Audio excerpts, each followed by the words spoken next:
Sure. Yeah, I'm a parent and I say yes because that's where we're at right now. We're in a place where we are all enlisted. We need to say yes every chance that we can when it comes to standing in the way of those things that would come after our children. Yeah. Yeah, I aged out of foster care and I put myself into foster care. So I feel very strongly about childhood innocence. And when I see things about the myth of childhood innocence, as somebody who had that taken away when I was 5 years old, um, and by that I mean sexually assaulted for 3 days. Um, I know what it means. I know what it means to lose that. And the idea that we would justify taking it away for a bunch of people's woke ideology is mind blowing. I was just your typical, maybe your over typical volunteer. I have one child. And so my focus has always been to be in the schools that he was in. And so I was really supportive and I knew nothing was going on.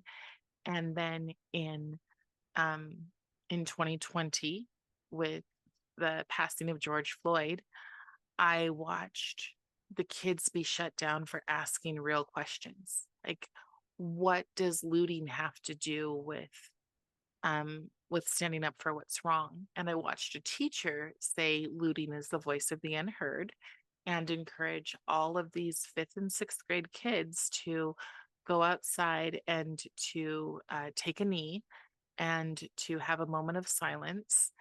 And I'm sitting there going, I believe there's more to this story.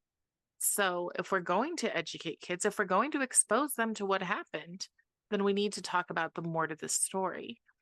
And the more I pushed and said, I don't agree with this, the more I saw the hypocrisy.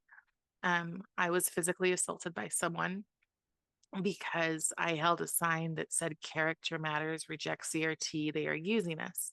And I just recognized that very, very quickly. In Um, Seattle, yeah. And then I moved to Utah within 3 months of that happening. I did not want that for my son. And so we packed up and we moved. And I thought, great, I'm here. None of this is going to be a problem. I'm going to live in this family centered community and put my what I always say is my feet up and my head in the sand and relax. And then I realized, no, our red state, so-called red state, is actually deeply, deeply purple. I would say that it's blue with a haze of red. And it actually started with my daughter's junior high. My kids are a direct reason why I'm involved. And I think that's why most parents get involved is when they see that it's affecting their children directly.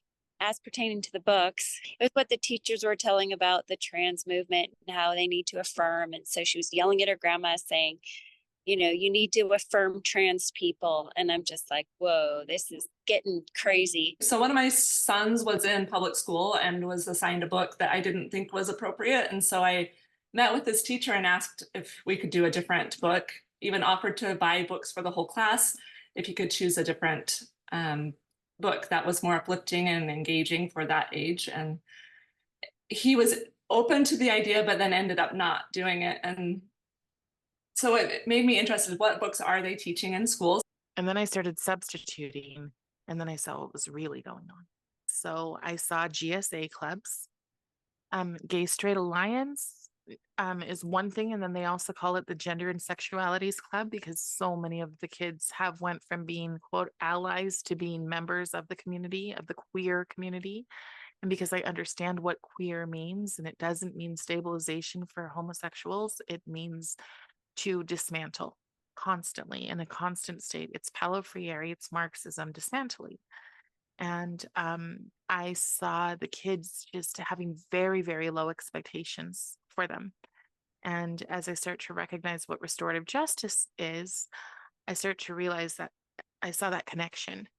Okay, we have very, very low expectations for these kids. What I mean by that is I walked into a classroom and they were supposed to do the seven wonders of the world, but the lesson had been changed to my seven wonders of the world.